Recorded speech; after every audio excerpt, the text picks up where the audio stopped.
Selamat pagi Pak. Kali ini kami akan mempresentasikan mata kuliah Pancasila yang berjudul dengan Pancasila sebagai Dasar Negara Republik Indonesia 2029.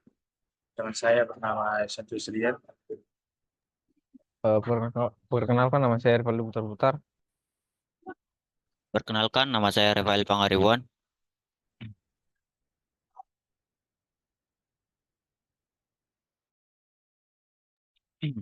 Pertama, Pancasila sebagai pandangan hidup dan bangsa. Maksudnya di sini adalah Pancasila merupakan pandangan hidup dan kepribadian bangsa yang nilai-nilainya bersifat nasional dan mendasari kebudayaan bangsa serta memberikan arah tentang hukum yang harus menciptakan keadaan negara yang lebih baik dengan berlandaskan nilai ketuhanan, kemanusiaan, persatuan, kerakyatan, dan keadilan. Pancasila sebagai pandangan hidup bangsa Indonesia, yang artinya nilai-nilai ketuhanan, kemanusiaan, persatuan, kerakyatan, dan keadilan diyakini kebenarannya, kebaikannya, keindahannya, dan kegunaannya oleh bangsa Indonesia yang dijadikan sebagai pedoman kehidupan bermasyarakat, berbangsa, dan bernegara.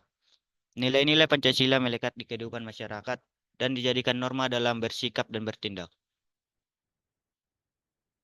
Yang pertama, sila pertama. Simbol bintang artinya sebagai warga negara Indonesia mempercayai dan bertakwa pada Tuhan. Contoh penerapannya, yang pertama hidup rukun dan damai antar umat beragama. Yang kedua, memberi kebebasan bagi setiap orang dalam melaksanakan ibadah sesuai yang dianut. Yang ketiga, tidak membedakan orang dengan agama yang berbeda dalam sebuah pergaulan. Sila kedua, kemanusiaan yang adil dan beradab. Simbol rantai artinya mengakui persamaan derajat, persamaan hak, dan persamaan kewajiban antara sesama manusia. Contoh penerapan yang pertama, mengembangkan sikap tegang rasa. Yang kedua, tidak semena-mena terhadap orang lain. Ketiga, menjunjung tinggi nilai-nilai kemanusiaan. Keempat, berani membela kebenaran dan keadilan. Sila ketiga, persatuan Indonesia. Simbol pohon beringin artinya kita harus mengharuskan setiap orang menghormati semua keanekaragaman yang ada di negara ini. Contoh penerapan, menjaga ketertiban dan keamanan masyarakat dalam persatuan. Kedua, tingkatkan toleransi sosial pada keberagaman. Yang ketiga, mendahulukan kepentingan negara. Sila keempat, kerakyatan yang dipimpin oleh hikmat kebijaksanaan dalam permusyawaratan perwakilan. Simbol kepala banteng artinya mengutamakan kepentingan rakyat dan perilaku bersumber dari nurani yang menjadi pokok kebenaran dan keadilan. Contoh penerapan, yang pertama, membuat keputusan melalui musyawarah untuk mufakat atau keputusan bersama. Yang kedua, tidak memaksakan pendapat sendiri pada orang lain.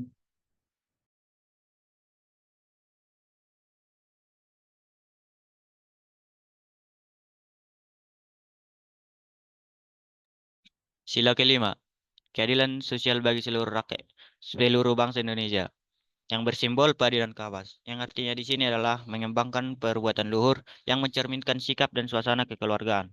Contoh penerapan, yang pertama bersikap adil, yang kedua menjaga keseimbangan antara antara hak dan kewajiban, yang ketiga menghormati hak-hak orang lain, dan yang terakhir adalah bersama-sama mewujudkan kemajuan yang merata dan berkeadilan sosial. Lanjut, lanjut. Implementasi Pancasila. Hakikat negara. Negara adalah suatu organisasi kekuasaan yang berdaulat yang dengan tata pemerintahan melaksanakan tata tertib atas suatu umat di suatu daerah tertentu. Terdapat tiga unsur syarat mutlak bagi negara. Yang pertama, unsur tempat. Yang kedua, unsur manusia. Yang ketiga, unsur organisasi. Dasar negara. Dasar negara akan menentukan tipe negara, bentuk, dan sistem pemerintahan, serta tujuan yang ingin diraih oleh negara, beserta cara yang diambil untuk mencapai tujuan tersebut.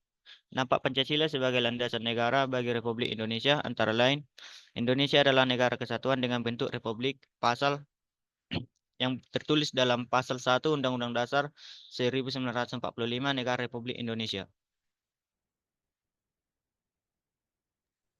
Pengaruh Pancasila terhadap negara. Konsep negara republik sejalan dengan sila kedua dan keempat Pancasila, yaitu negara hukum yang demokratis. Dalam pasal 1 ayat 2 Undang-Undang Dasar Negara Republik Indonesia 1945, kedaulatan berada di tangan rakyat dan dilaksanakan menurut Undang-Undang Dasar. Hal tersebut konstitusional demokrasi rakyat seperti yang terdapat pada konsep negara-negara komunis. Tujuan negara yaitu melindungi seluruh rakyat dan wilayah. Yang kedua, mewujudkan kesejahteraan umum. Ketiga, mencerdaskan kehidupan bangsa. Yang keempat, menjamin keadilan sosial. Yang kelima, berpartisipasi dalam perdamaian dunia. Kesimpulan, yang pertama, Pancasila merupakan dasar negara Republik Indonesia yang mencakup 5 sila. Yang pertama, ketuhanan yang Maha Esa. Yang kedua, kemanusiaan yang adil dan beradab. Yang ketiga, persatuan Indonesia. Yang keempat, kerakyatan yang dipimpin oleh kebijaksanaan dalam permusyawaratan perwakilan dan keadilan sosial bagi seluruh rakyat Indonesia. Dua, negara memiliki 3 unsur mutlak. Empat, daerah, manusia atau masyarakat, dan organisasi atau tata organisasi. Tiga, Pancasila menentukan tipe, bentuk, dan sistem pemerintah negara serta tujuannya yang ingin dicapai. Empat, Pancasila mendukung konsep negara hukum yang demokratis sesuai dengan Undang-Undang Dasar 1945. Lima, tujuan negara meliputi melindungi rakyat, mewujudkan kesejahteraan umum, mencerdaskan kehidupan bangsa, menjamin keadilan sosial, dan berpartisipasi dalam perdamaian dunia. Sekian presentasi dari kami, Pak. Terima kasih.